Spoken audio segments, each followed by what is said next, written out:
Hello दोस्तों, welcome to my YouTube channel माँ Saraswati coaching centre. मेरा नाम चंदन कुमार और मैं आज लेकर आया हूँ क्लास 10th संस्कृत का 10 VVI सब्जेक्टिव। तो इस वीडियो को अंत तक ज़रूर देखें दोस्तों। मैं आपको 10 प्रश्न आज कराने वाला हूँ इसी वीडियो में। तो आइए देखते हैं पहला प्रश्न क्या है। पहला प्रश्न है दोस्तों, चंद्रगुप्त मौर्य तथा अशोक के समय पाटलिपुत्र कैसा नगर था। आपको याद होना चाहिए दोस्तों कि पाटलिपुत्र को ही वर्तमान में अभी पटना के नाम से जाना जाता है। तो इसका आंसर क्या होगा कि चंद्रगुप्त मौर्य के समय पाटलिपुत्र की रक्षा व्यवस्था काफ़ी मजबूत थी। यह सुंदर नगर था।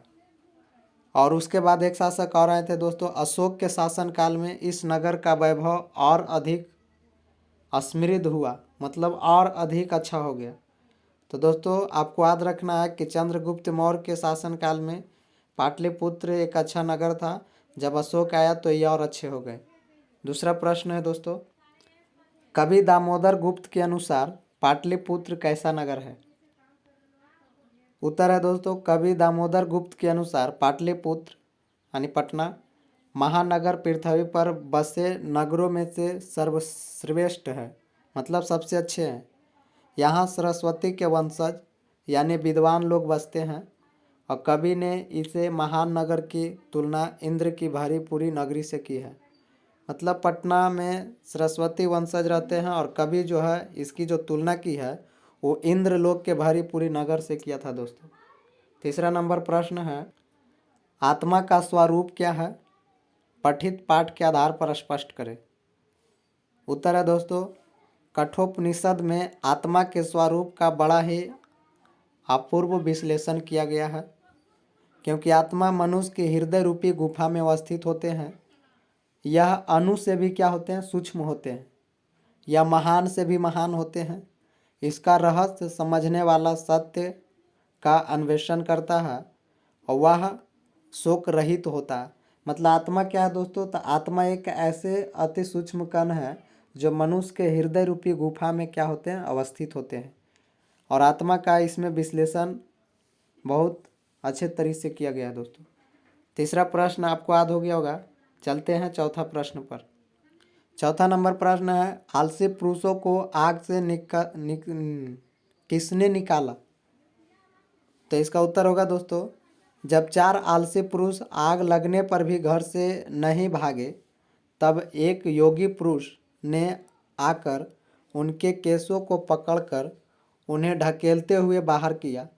इस प्रकार आलसी पुरुष आग से क्या हो गए, बच गए। इतना आलसी थे दोस्तों वो कि आग लगने पर भी वो घर से बाहर नहीं हो रहे थे।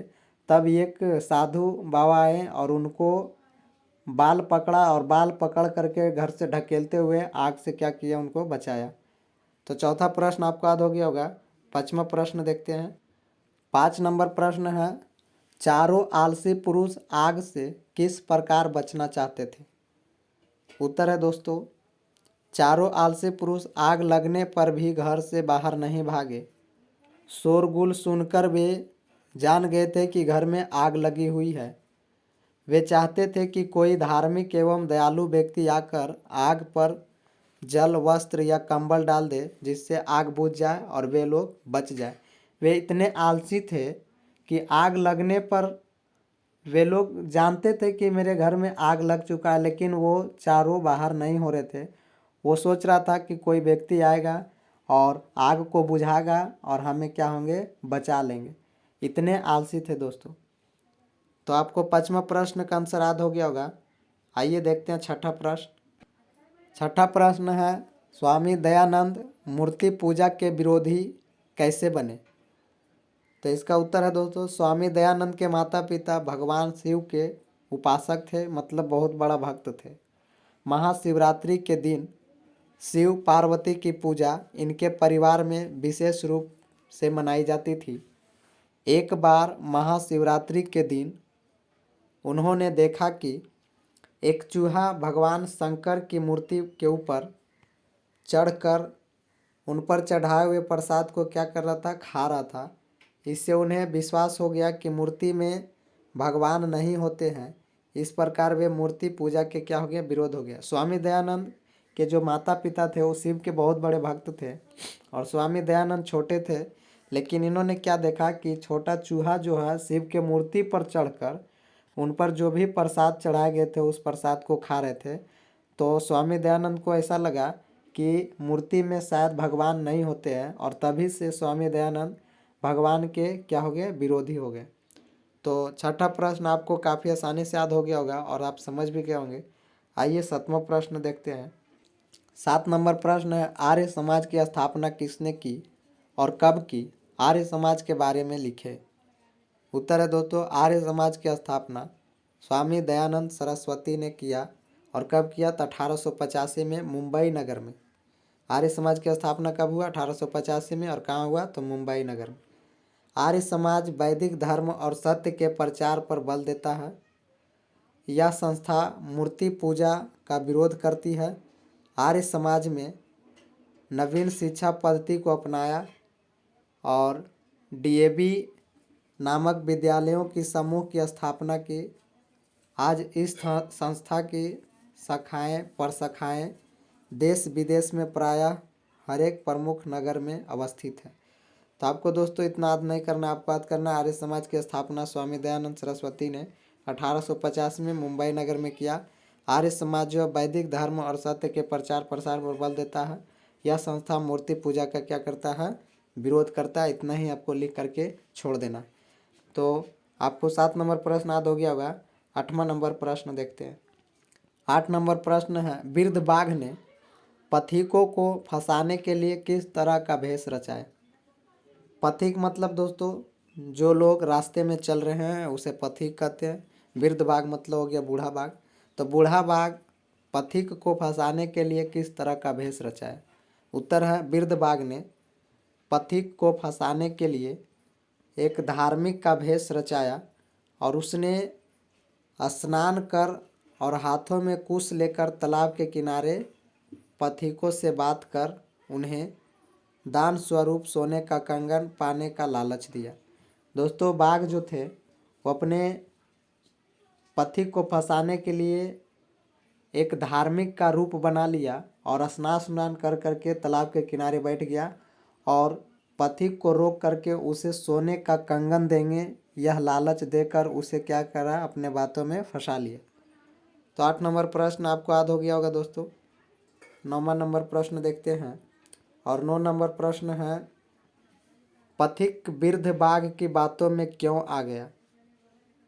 तो इसका सही आंसर होगा दोस्तों, पथिक ने सोने के कंगन की बात सुनकर सोचा कि ऐसा भाग्य से ही मिल सकता है, किंतु जिस काम में खतरा हो उसे नहीं करना चाहिए।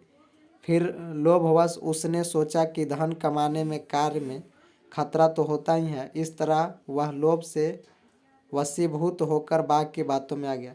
जब बाघ उसे लालच दिया था ना दोस्तों कि आपको मैं सोने का कंगन दूंगा, तो पथिक सोचने लगा कि शायद ये ऐसा सोने का कंगन किसी को भाग्य से मिलता है, लेकिन कहावत यह है कि जिस काम में खतरा हो हमें उस काम को नहीं करना चाहिए।